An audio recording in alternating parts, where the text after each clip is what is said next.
Ministerios Internacionales Roca Eterna, desde la ciudad de Austin, Texas, presenta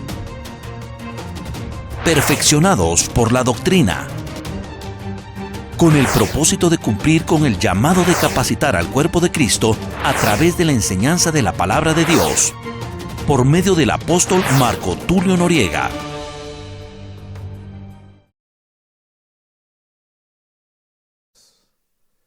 Que creo que son necesarias las explicaciones. Una pregunta dice aquí, por favor, explíquenos Lucas 16, la parábola del mayordomo infiel. Vamos a buscar en Lucas 16. Es uno de los de las parábolas un poquito no comprendidas del Señor, ¿verdad? Pero creo que es importante que la meditemos. Lucas 16, verso 1 dice, decía también Jesús a los discípulos, había cierto hombre rico que tenía un mayordomo, y éste fue acusado ante él de derrochar sus bienes. Entonces lo llamó y le dijo, ¿qué es eso que oigo acerca de ti? Rinde cuentas de tu administración, porque no puedes ser más mayordomo. Y el mayordomo se dijo a sí mismo, ¿qué haré? Pues mi señor me quita la administración, no tengo fuerzas para cavar y me da vergüenza mendigar. Ya sé lo que haré, para que cuando se me destituya de mi administración, me reciban en sus casas. Y llamando cada uno a los deudores de su señor, dijo al primero, ¿cuánto le debes a mi señor? Y él le dijo, 100 barriles de aceite. Y él le dijo, toma tu factura, siéntate pronto, escribe 50. Después dijo a otro, ¿y tú cuánto debes? Y él respondió, 100 medidas de trigo. Y él dijo, toma tu factura, escribe 80. El Señor elogió al mayordomo injusto, porque había procedido con sagacidad, pues los hijos de este siglo son más sagaces en las relaciones con sus semejantes que los hijos de luz. Y yo os digo, haceos amigos por medio de las riquezas injustas, para que cuando falten os reciban en las moradas eternas.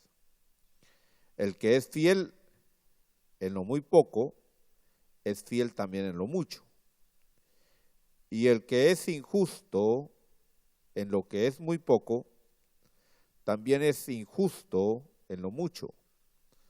Por tanto, si no habéis sido fieles en el uso de las riquezas injustas, ¿quién os confiará las riquezas verdaderas?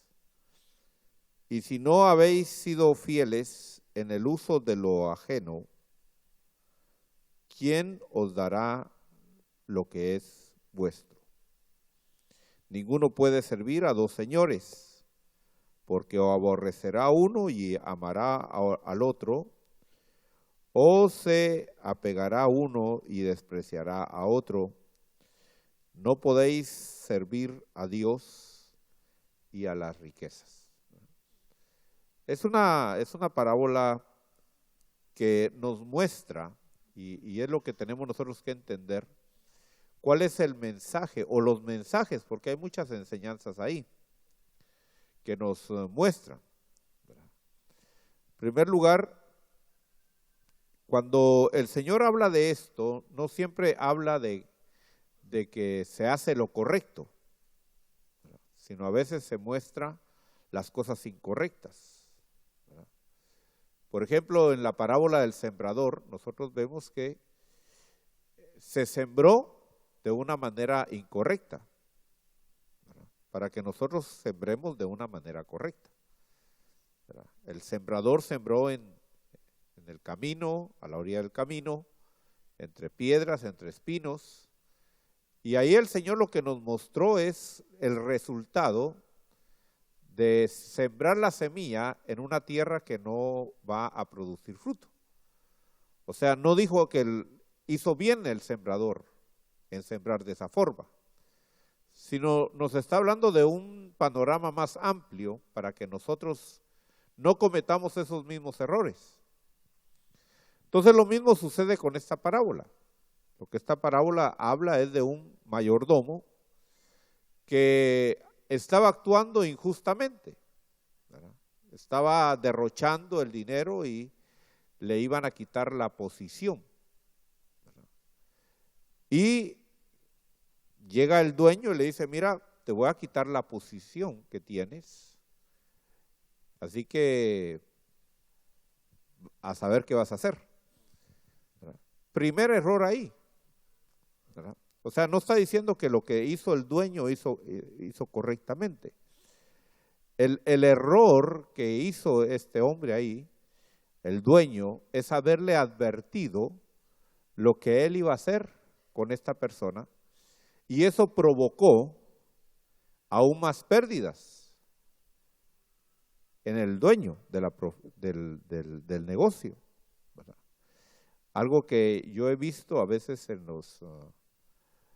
los que tienen su negocio, que actúan correctamente, es que cuando van a despedir a alguien no le advierten que lo van a despedir, ¿verdad?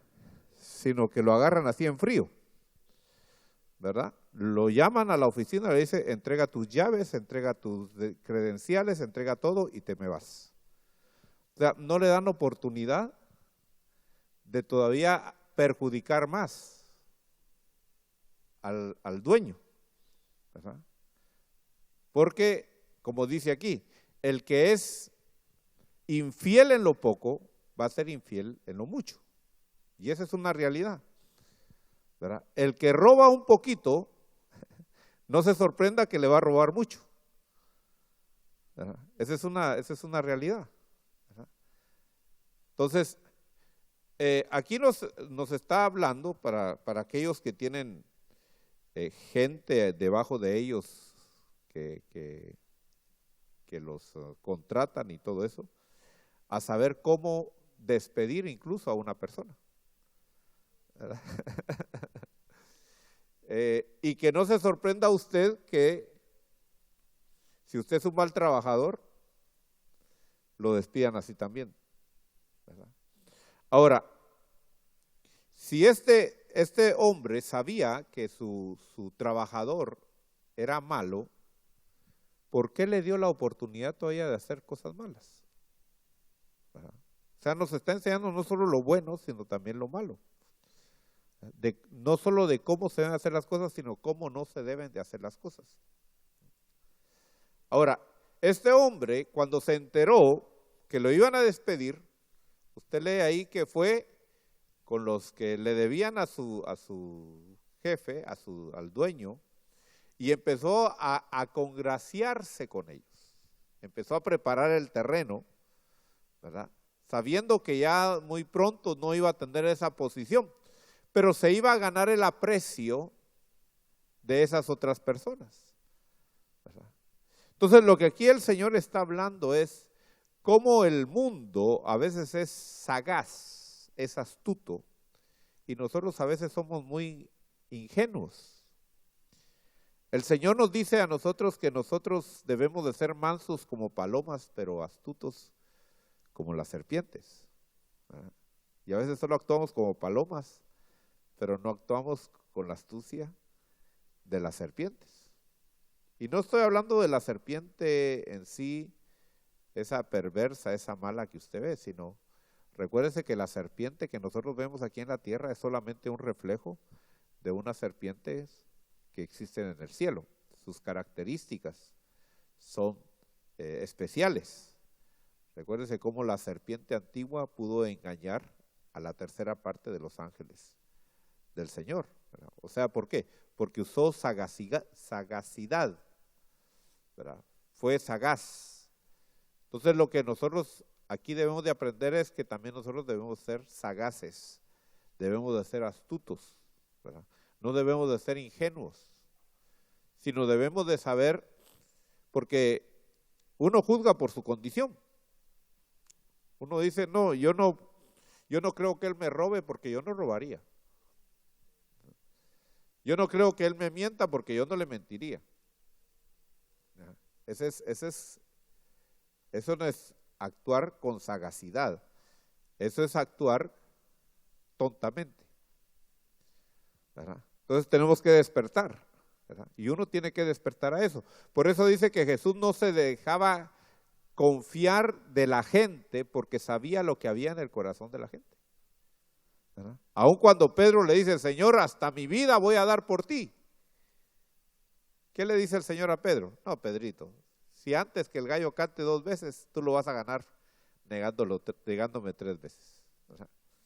Entonces, lo que esta parábola nos habla, hermano, es la sagacidad y cómo nosotros debemos de prever, ¿verdad? Prever para el futuro. ¿Cómo nosotros vamos a proveer para el futuro? ¿Verdad? Y aquí lo dice, en el verso 9 dice, y yo os digo, haceos amigos por medio de las riquezas injustas, para que cuando falten, os reciban en las moradas eternas. Entonces, fíjese cómo Dios a veces permite gente que se desarrolle en el mundo, que tenga riquezas, que tenga negocios, y aún no de una manera correcta, ¿verdad? Haciendo trampa, robando, estafando y bueno, haciendo un montón de cosas.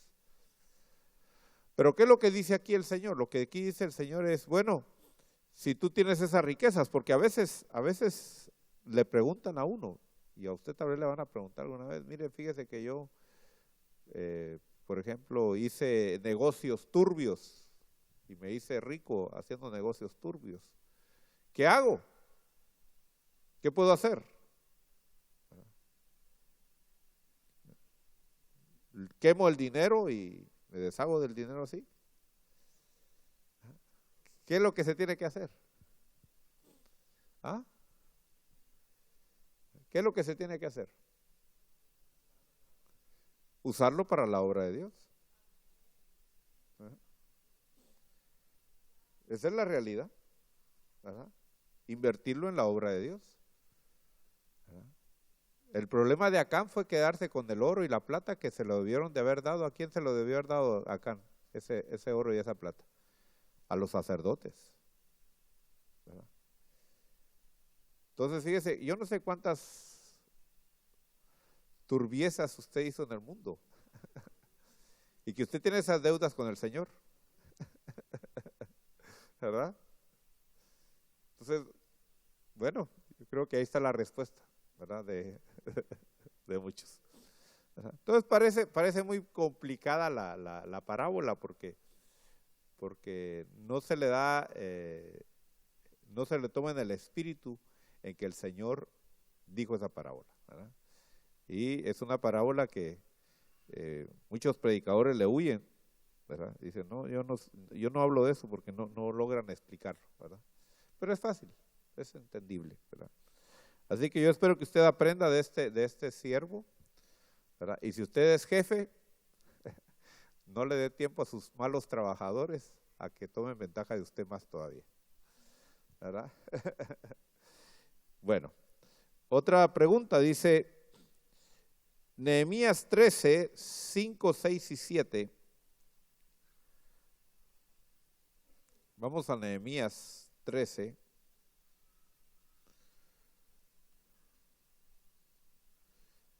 Versículos 5, 6 y 7.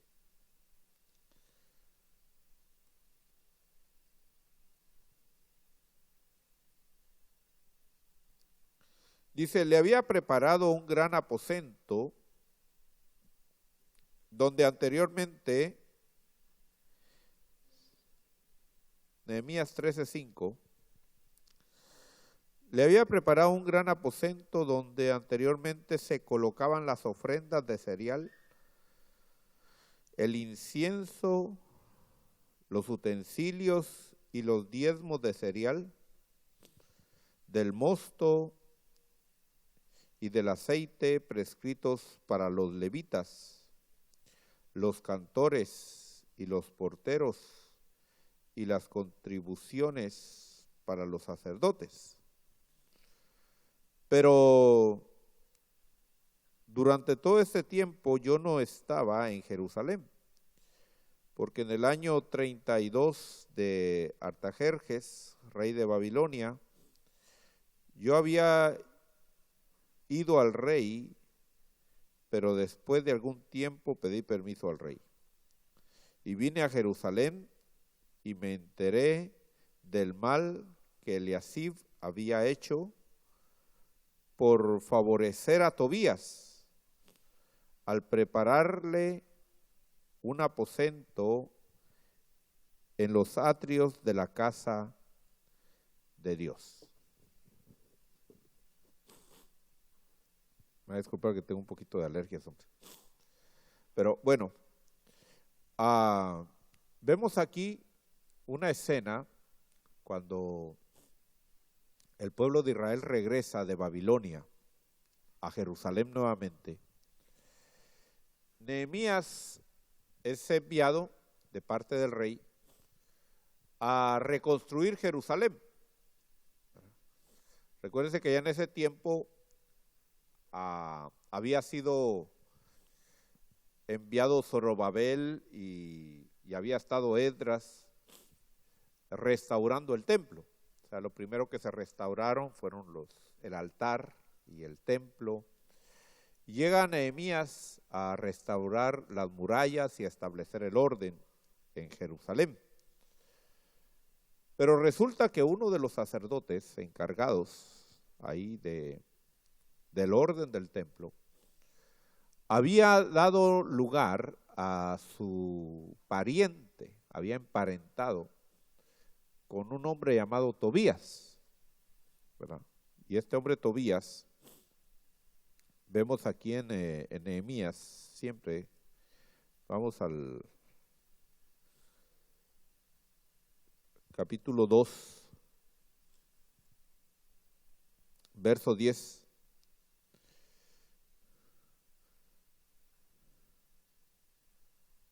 Dice, cuando se enteraron Sanbalat, Horonita y Tobías, el oficial amonita, les disgustó mucho que alguien hubiera venido a procurar el bienestar de los hijos de Israel. Mire qué irónico. Este hombre Tobías, primero era amonita. Era adversario de los hijos de Dios. Desde generaciones y generaciones, los amonitas estaban en pugna con los israelitas. Dice la Biblia que incluso en el libro de Deuteronomio, en el capítulo 23, verso 1, dice que Dios había excluido de gente que no podía entrar a la congregación de Dios. En el verso 1 vemos que a los que eran castrados no podían entrar. En el verso 2 dice que ningún bastardo podía entrar a la asamblea.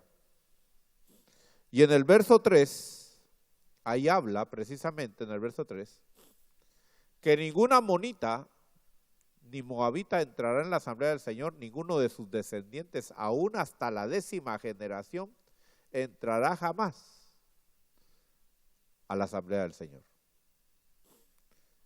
Ahora fíjese qué terrible.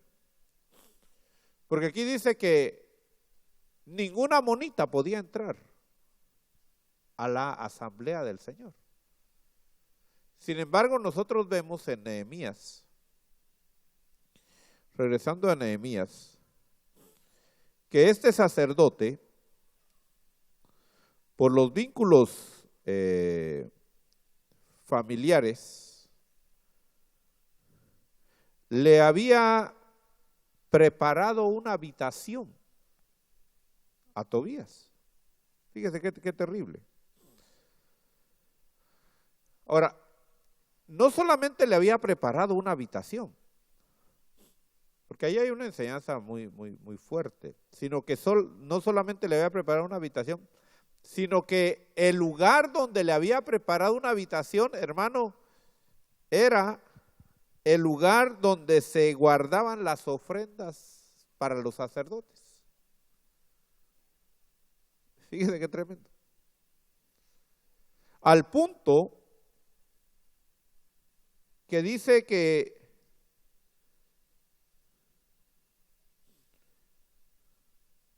en el capítulo 13 de Nehemías, verso 10, mire qué tremendo. Yo espero que Dios te hable a través de esto. Nehemías 13:10 dice, también descubrí que las porciones de los levitas no se les había dado, por lo que los levitas y los cantores que hacían el servicio se habían ido cada uno a su campo.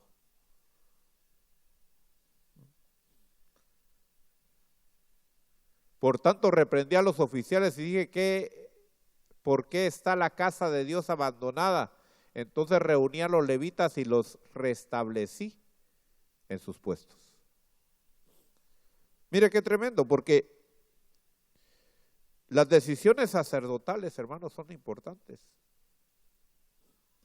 Tú como sacerdote de tu vida espiritual, tú tienes que saber las prioridades que deben de haber dentro de ti. Y lo prioritario dentro de ti es la casa de Dios. Tú eres el templo de la casa de Dios. Y eso es lo que tú tienes que cuidar, la casa de Dios, el templo, lo espiritual. Ahora, ¿qué fue lo que este sacerdote hizo? Dejó que un moabita, una amonita, ocupara el lugar que debían de ocupar las ofrendas que eran para Dios. Qué terrible.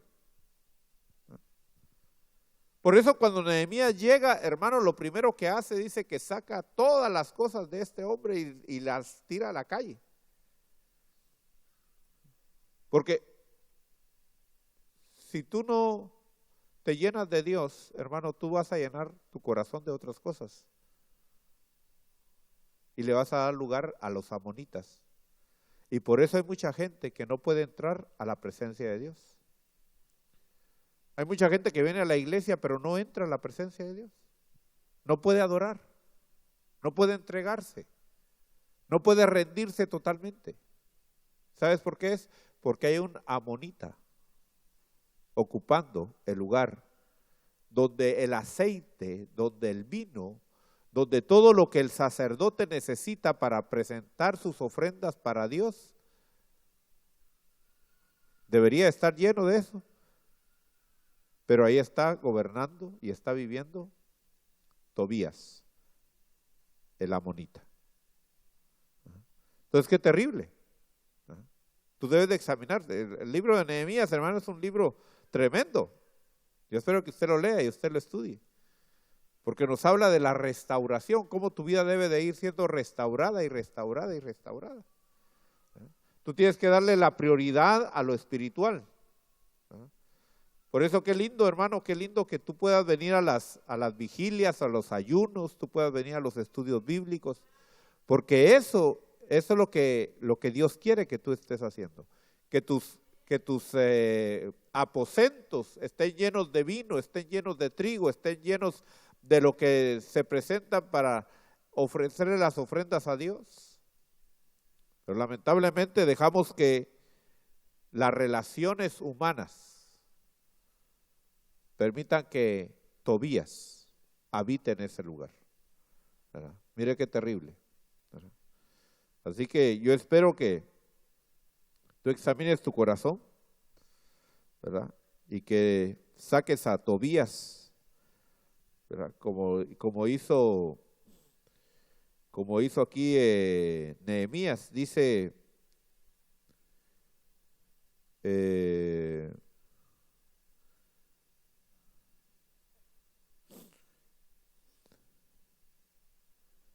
¿dónde dice aquí que lo sacó? Del verso 8, ¿verdad? Eso me desagradó mucho, por lo cual arrojé todos los muebles de la casa de Tobías fuera del aposento. Vaya administración. Saque ese Tobías que está ahí en su corazón. Saque ese Tobías que está ocupando el lugar del incienso, del aceite, del vino, ¿verdad? Que es el que le da la entrada a la presencia de Dios y a la adoración. Mire, por culpa de él, había perdido todo el sacerdocio, el sacerdote. ¿Qué habían hecho los levitas? Se habían ido. Se habían ido. Tú tienes que tomar decisiones. A veces por una amistad, por una relación, pierdes todo lo espiritual.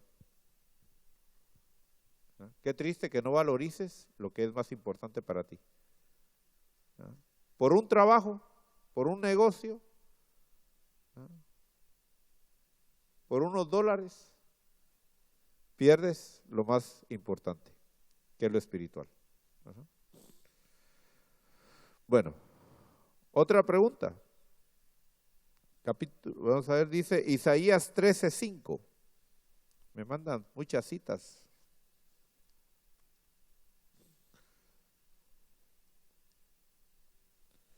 Isaías 13:5. Preguntan ahí, ¿cuáles son los instrumentos de ira de Dios con los cuales destruirá la tierra?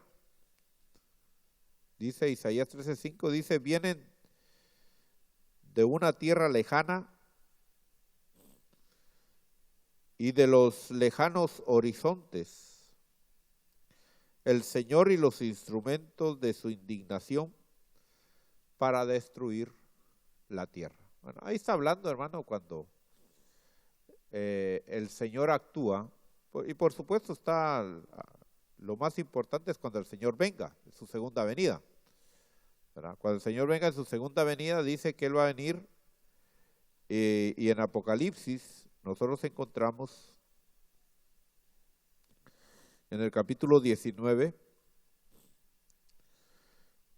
que dice, y vi, en el verso 11, dice, y vi el cielo abierto, y he aquí un caballo blanco, y el que lo monta se llama Fiel y Verdadero, y con justicia juzga y hace guerra. Verso 14 dice, y los ejércitos que están en los cielos, vestidos de lino fino, blanco y limpio, les seguían sobre caballos blancos. Entonces yo espero que usted sea parte de esos ejércitos, ¿verdad?, que vienen a la tierra. Por eso yo le dije la vez pasada, y suena un poquito cruel, ¿verdad? A veces suena así como chocante lo que le digo, pero se lo tengo que decir. Yo tengo que decir lo que la Biblia dice. Yo no le voy a acomodar, ni le voy a poner, ni le voy a quitar a lo que la palabra de Dios dice. Pero yo le dije la vez pasada que si usted no ama lo suficiente al Señor, más que a sus hijos, más que a su cónyuge, usted no se va en el arrebatamiento. Porque cuando usted se va en el arrebatamiento, usted va a regresar con estos ejércitos a matar a todos los pecadores. Y eso incluye a su familia, que no se fue. Incluye a su familia que no se arrepintió, que no se convirtió. Entonces, imagínese, madre, usted matando a su hijo.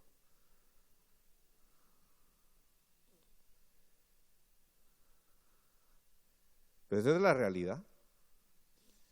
Porque ya usted transformado, se acabó toda relación familiar. Ya no existe. Su única relación va a ser con el Señor. ¿Estás conmigo o estás contra mí? Y el Señor pide 100% de fidelidad.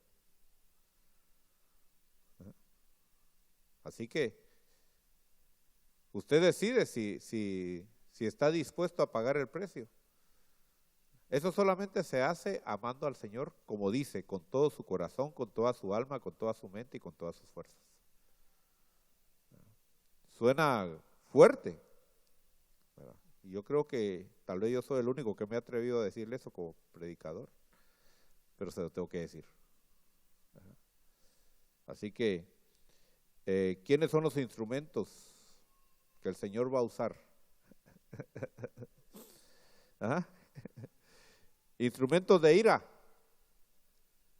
¿Quiénes son los instrumentos de ira? ¿Quiénes quieren ser los instrumentos de ira? Yo quiero ser instrumento de ira. ¿No quiere usted ser instrumento de ira? ¿Ah? Porque si usted no es instrumento de ira, sobre usted va a caer el instrumento de ira. ¿Qué prefiere? ¿Ser el instrumento o que le caiga el instrumento? Eso es así. No hay para dos. No se pueden hacer las dos cosas, ¿verdad? Bueno, así que ya sabe, esos instrumentos de ira son aquellos que el Señor va a usar. Y por supuesto estoy hablando de los tiempos finales, pero hoy en día el Señor tiene instrumentos de ira que también usa. En el pueblo de Israel, por ejemplo, Él usó instrumentos de ira, usó a Babilonia como un instrumento de ira, ¿verdad? Yo no sé cuáles han sido los instrumentos de ira que el Señor ha usado contra ti.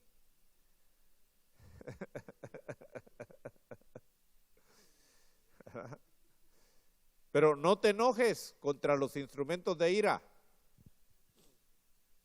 Porque si el instrumento de ira tiene la autoridad de tocarte, el problema no es el instrumento de ira. ¿El problema quién es? Tú. ¿Qué tienes que hacer entonces? Arrepentirte, arreglarte con Dios. Pero a veces la agarramos contra el instrumento de ira. Por eso aún si llegas a tener un accidente y alguien te choca, no la agarres contra el que... Algo Dios te está hablando, algo Dios te está diciendo. Ajá.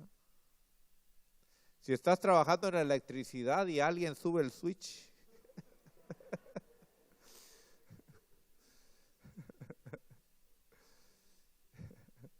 no te enojes contra él. Dile, Señor, ¿por qué me cayó ese instrumento de ira? ¿Verdad?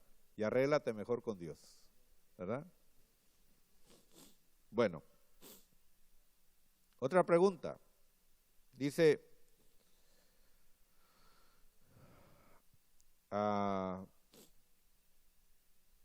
hay una pregunta en mí de cuándo va a ser el día final del juicio eterno. ¿Será en el momento que fallece un ser? ¿O después de la guerra contra la muerte y serpiente antigua y el pecado? Veo cuando nuestro Señor Jesucristo resucitó las almas durmientes, o sea, muertas, no habían ido tan lejos para regresar los a vida como a Lázaro. Acabo de ver la clase del destino final del espíritu, alma y cuerpo, y hay una cita bíblica que dice Mateo 20:16. ¿Cuándo va a ser esto? Bueno, la pregunta es, ¿cuándo va a ser el día final del juicio eterno? El día final del juicio eterno, hermano, ya es precisamente, ese es el día final del juicio eterno. En Apocalipsis nosotros lo vemos en el capítulo número 20, que es después del milenio. O sea, por eso se llama el juicio final. Ahora, van a haber otros juicios anteriores, ¿verdad? Ahora, el juicio final, capítulo 20, verso 11, dice: y vi un gran trono blanco y al que estaba sentado en él, de cuya presencia huyeron la tierra y el cielo, y no se halló lugar para ellos. O sea, la tierra y el cielo desaparecieron ya. Ya no existe más. Entonces nos vamos a presentar ante el trono blanco, trono del juicio final, ¿verdad? Que es el trono de salvación o de perdición. Todos, grandes o pequeños, vamos a estar ante ahí. A eso lo dice el verso 12, dice: vi a los muertos, grandes y pequeños, de pie delante del trono. Cuando dice grandes y pequeños, no piensen los grandotes y chiquitos, ¿verdad? Sino aquellos que tuvieron un nombre, que fueron populares, que tuvieron fama, que salían en las revistas y que tenían posiciones y tenían gobierno, y otros que nunca salieron de su rancho, ya se murieron. Nadie se dio cuenta que vivieron aquí en la tierra, ¿verdad? Todos vamos a presentarnos ante el trono y vamos a ser juzgados. Van a haber 12, en ese tiempo van a haber dos situaciones, ¿verdad? Dice que van a ser juzgados si son salvos o están perdidos, que es el libro de la vida, ¿verdad? El libro de la vida determina si tú eres salvo o te vas al lago de fuego. Así, si tu nombre no está en el libro de la vida, no se diga más, al lago de fuego, al lago de fuego. Ahora, ¿ya está tu nombre inscrito en el libro de la vida? ¿Estás seguro? Tienes que estar seguro de eso, ¿verdad? Tienes que estar seguro. No puedes tú estar ahí diciendo: yo creo, yo por la fe. No, esto es algo, una certeza que debe haber en tu corazón, ¿verdad?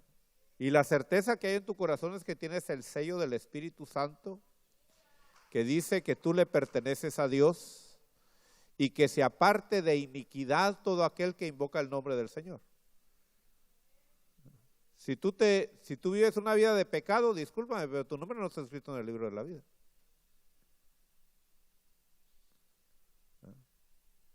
Si tú pecas y te sientes como la ranita, un ratito en el agua y un ratito en la tierra y te da igual, te sientes feliz en el mundo, allá en las 6, y te sientes feliz en la iglesia, tu nombre no está inscrito en el libro de la vida. Ahora, ¿se podrá borrar el nombre del libro de la vida? ¿Se podrá borrar o no se podrá borrar?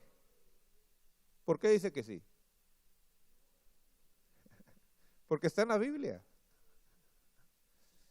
Hay gente que dice: no, el libro de la vida nadie lo puede borrar. ¿Quién dice que no? ¿Verdad? Aquí lo dice en Apocalipsis. Vamos a verlo aquí en Apocalipsis.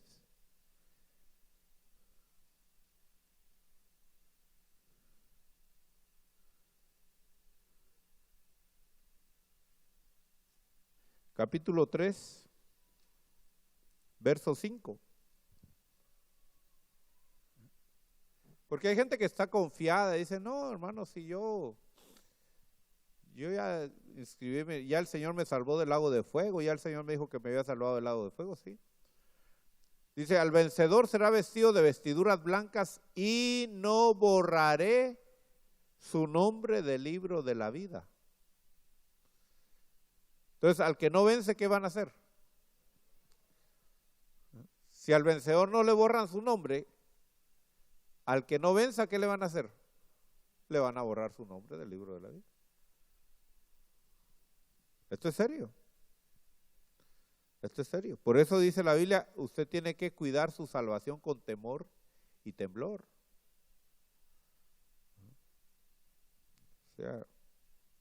Sea sabio, ¿verdad? Busque la vida. Busque la vida.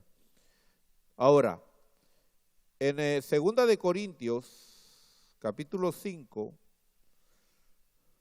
verso 10, nos habla de otro juicio. Dice, porque todos nosotros debemos de comparecer ante el tribunal ¿de quién? De Cristo. ¿Para qué? Para que cada uno sea recompensado por sus hechos estando en el cuerpo de acuerdo a lo que hizo, sea bueno o sea malo.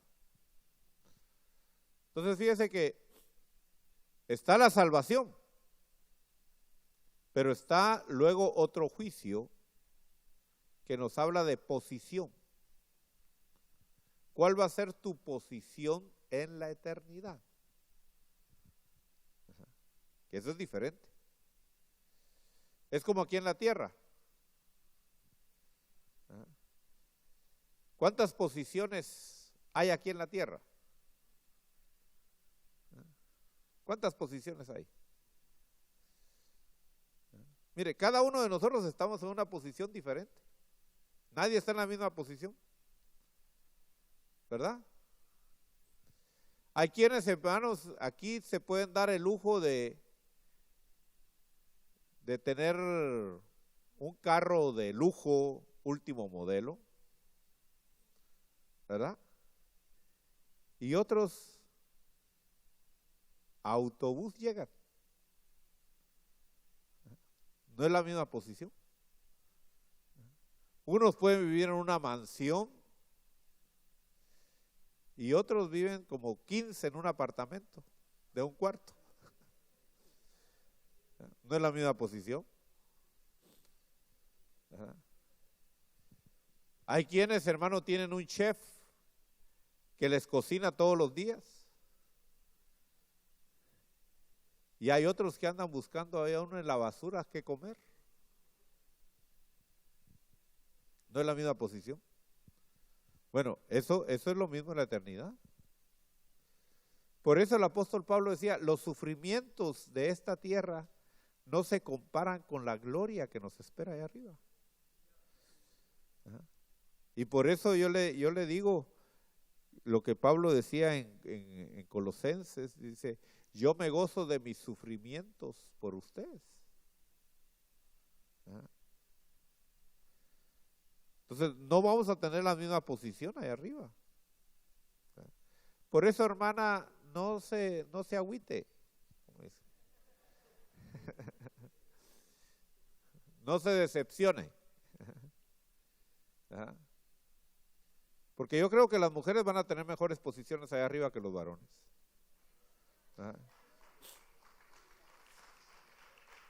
Definitivamente. Claro, no todas.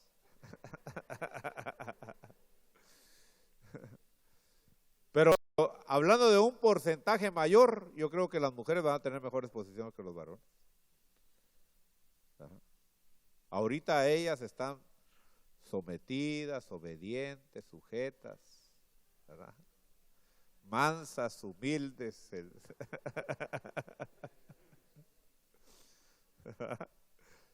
Pero ¿saben por qué lo hacen, verdad?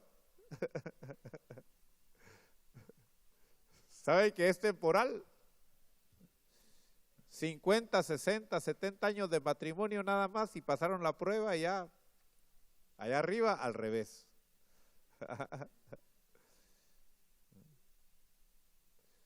Ahora, este juicio, oigan, este juicio que habla aquí, se da en el momento en que tú te mueres.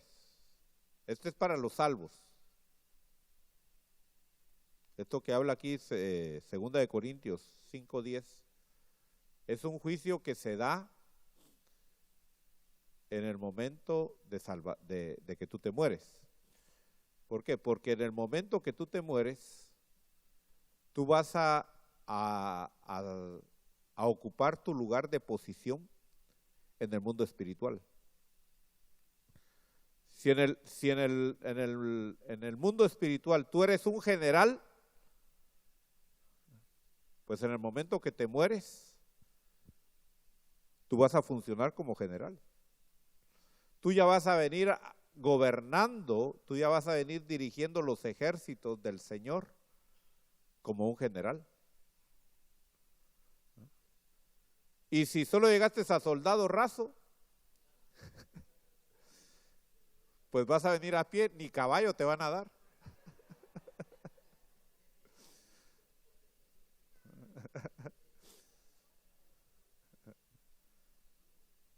O sea, la posición es algo que en el momento de morirte ya tú estás en esa posición. Claro, vas a pasar tal vez por un momento de preparación, de limpieza, de perfeccionamiento, ¿verdad? Pero ya tu posición ya es tu posición. O sea, ya después de muerte, tú no vas a poder hacer nada por ascender. No sé si me estoy dando a entender. Que hay gente que dice, no, yo allá del otro lado me arreglo, me arrepiento, sí, pero tu posición no va a cambiar.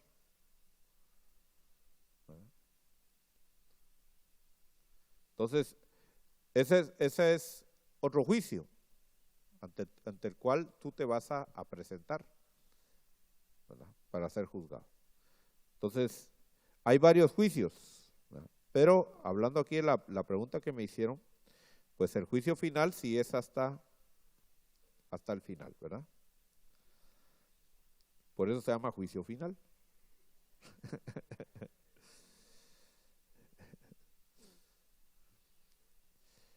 Bueno. Otra pregunta.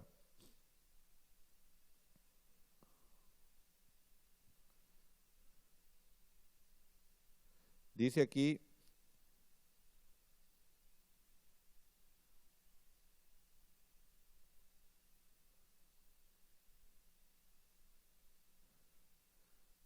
en el libro de Ruth, Noemí presenta al Espíritu Santo, pero no entiendo por qué Noemí le dice a Orfa que se regrese con su familia e insiste.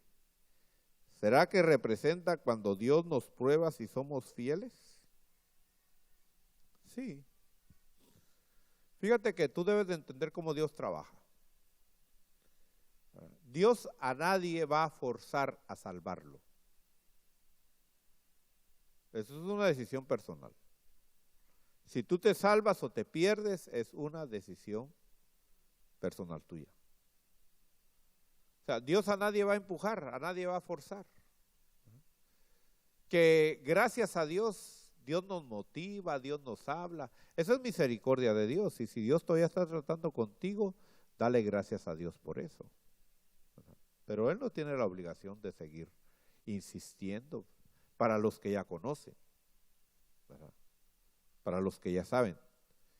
Entonces, vemos aquí en el caso de Ruth que Noemí le dice a sus nueras, regrésense a su tierra. Mira, tú tienes que llegar a un momento en tu vida cristiana, porque cuando uno está en el camino del Señor, hermano, uno empieza a buscar las cosas de Dios. Es lindo cuando el Espíritu te toma, es lindo cuando el Espíritu te controla y te hace buscarle y te hace sentir la necesidad de buscar la palabra, de llenarte del Espíritu Santo. Pero llega el momento en el cual tú llegas a cierto nivel espiritual donde ya va a depender de ti, porque hasta las ganas se te quitan, el deseo se te quita. Ya no lo haces por emoción, ya no lo haces porque, sino es como cuando uno crece, hermano, y empieza a alimentarse, no a comer, porque comer comemos desde que somos niños. No, empieza a alimentarse. Llega el momento en el cual uno toma conciencia de decir, no, ya no puedo estar tomando refrescos. Ya no puedo estar comiendo solo pizzas y hamburguesas. O sea, empieza uno, aún aquello que no le gustaba a uno lo empieza a comer. No porque lo sienta sabroso, sino porque uno sabe que lo necesita. Yo como cosas, hermano, que las como no porque las sienta sabrosas, sino porque digo, pues tengo que comerlas porque es lo que necesito, ¿verdad? El día de ayer llegó una hermana y me dice, ¿quiere tal cosa? Y le digo, sí, pero no. Porque de querer, sí. Te ofrecen, hermano, un champurrado, ¿verdad? Te ofrecen una pupusa. ¿Qué más? ¿Ah? ¿Ah? Unos tacos así bien chorreando así el aceite, la grasa, ¿verdad? O sea, uno dice, sí, quiero. Pero ya el maduro dice, pero no. ¿Por qué? Porque me va a hacer mal. Voy a comer lo que yo sé que necesito comer. No porque yo sienta, no porque yo desee, no, porque lo necesito. Entonces lo mismo es en la vida espiritual. Tú no debes de venir a la iglesia solo porque sientes. Tú no debes de venir a las vigilias porque sientes. Tú no debes de venir a los ayunos porque sientes. Tú no debes de venir a los estudios bíblicos porque sientes. Tú debes de hacerlo porque lo necesitas. Porque sin eso te mueres. Esa es una realidad. Sin eso te vas a morir. Tu ser espiritual se va a morir. Se va a ir secando, se va a ir secando, se va a ir secando. Pero hay gente que dice, es que, ¿por qué no va a la oración? Es que no siento. Cuando Dios me mueva, cuando Dios me toque. No, si ya te tocó. Ya te tocó y tú apagaste eso. Ahora te toca a ti volver a encenderlo. ¿Qué le dijo Pablo a Timoteo? Avívalo tú. A ti te toca ahora avivarlo. ¿Por qué? Porque tú lo apagaste. Ibas mucho al gimnasio. Por eso le dice, el ejercicio corporal para poco es provechoso. Entonces, hay cosas, hermano, que tú debes de hacer no porque lo sientes hacer, sino porque lo necesitas hacer. ¿Verdad? Entonces la excusa de muchos es decir, es que yo no busqué a Dios, yo no me consagré tanto como aquel hermanito porque Dios no me tocó. ¿No? ¿Qué le dijo Noemí a Ruth? Regrésate. Mire, lo mismo le dijo a Ruth que a Orfa, ¿verdad? A las dos le dijo lo mismo. Y ahí está la clave. Pero ¿cuál fue la decisión de Orfa? Bueno, me regreso. ¿Cuál fue la decisión de Ruth? Me voy contigo. Ahora, veamos 5 años después de cuando estaba Orfa y Ruth frente a Noemí. Y Orfa se regresa a Moab y Ruth decide irse con Noemí. Veamos 5 años después. ¿Quién estaba mejor? ¿Quién estaba mejor? Ruth. Mire, Ruth ya estaba casada, ya tenía hijos, ya ya era dueña de tierras, ¿cómo le iría a Orfa? Porque en aquel tiempo, hermano, una viuda ya era de segunda mano, hermano. Ya no era valorizada. Y aún si se casaba, no le iba bien. Entonces, ¿vale la pena o no vale la pena seguir al Señor? Ajá. No porque sintamos, no porque decíamos, no, porque necesitamos. Ahora, ahí está, hermano, lo que dice la palabra del Señor, la carne y el espíritu. ¿A quién vas a obedecer tú? ¿A Orfa, la carne, o a Ruth, el espíritu? La Orfa que te dice, hoy hay vigilia, pero me voy a la casa mejor. Ya estoy cansado. Ruth, ¿qué te dice? Necesitas buscar de Dios. Necesitas llenarte más de Dios. Pero no esperes que el Señor nos mande una tormenta, hermano, y que nadie pueda salir de aquí para irse, no. Es tu decisión, ¿verdad? Es tu decisión, ¿verdad? Benditos aquellos, ¿verdad?, que obedecen a Ruth y no a Orfa. Entonces se da cuenta que aquí el punto no era Noemí, que Noemí es el Espíritu Santo. Aquí el punto es Ruth u Orfa. ¿A quién vamos a obedecer? ¿Qué camino vamos a tomar? Gloria a Dios. Póngase de pie, hermano. Mire, el tiempo ya se nos fue.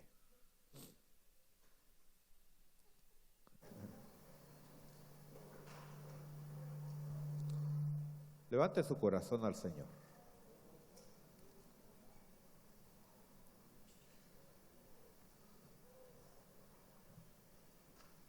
Él es tan bueno,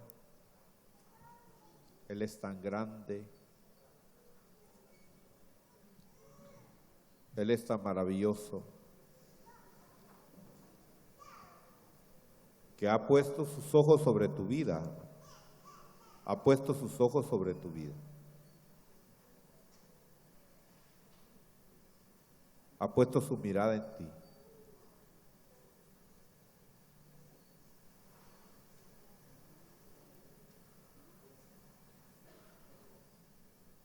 Hay un juicio final. Hay un juicio que determinará tu eternidad, si eres salvo o te vas al lago de fuego. Pero hay otro juicio que determinará tu posición eterna. Y todo va a depender si obedeces. Así como Ruth decidió dejar su tierra, su parentela, y someterse al cuidado y a la guianza de Noemí, que es el Espíritu Santo. Orfa decidió abandonar la autoridad del Espíritu Santo y seguir su vida normal, su vida del mundo, su vida de moabita.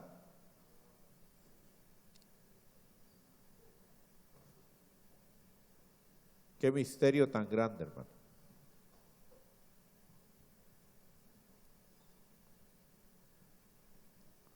Porque aunque Ruth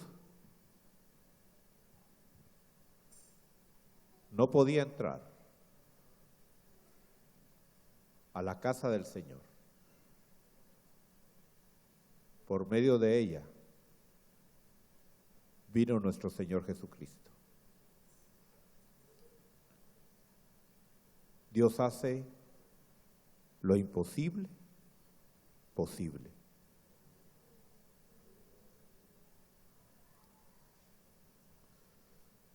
Y eso es lo lindo, que el Señor se ha comprometido a cambiarte, a transformarte, a hacerte una nueva creación. Si tú te rindes y si tú te dejas. Padre, gracias, gracias por lo que has hecho en nuestras vidas, por lo que has hecho en nosotros. Gracias, Padre, por tu Hijo amado, por quien tenemos ahora acceso a tu presencia. Podemos entrar a tu presencia y recibir lo que tú tienes para nosotros. Que no seamos como aquel sacerdote que por su relación familiar permitió que Tobías, el amonita, habitara donde debía de estar habitando el vino y el trigo sacerdotal.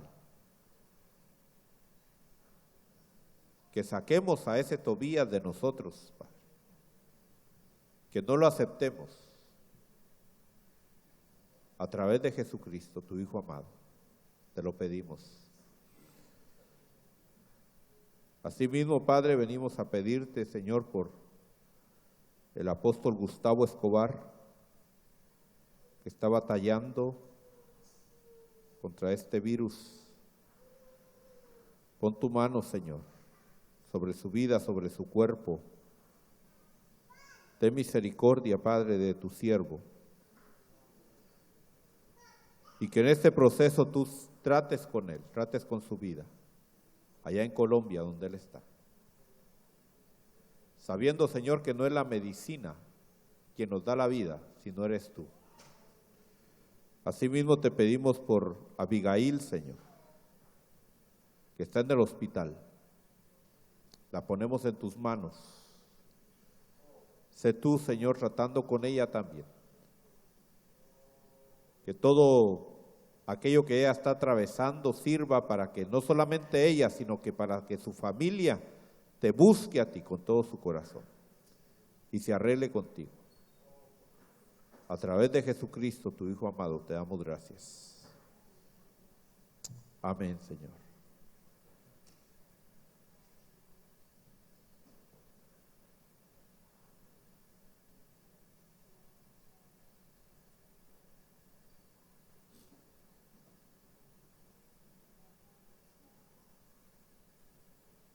Jorge, ¿tu mamá murió hoy? Ministerios Internacionales Roca Eterna, desde la ciudad de Austin, Texas, presentó Perfeccionados por la Doctrina, con el apóstol Marco Tulio Noriega. Para mayor información acerca de este ministerio, visítanos en internet www.mirrocaeterna.net.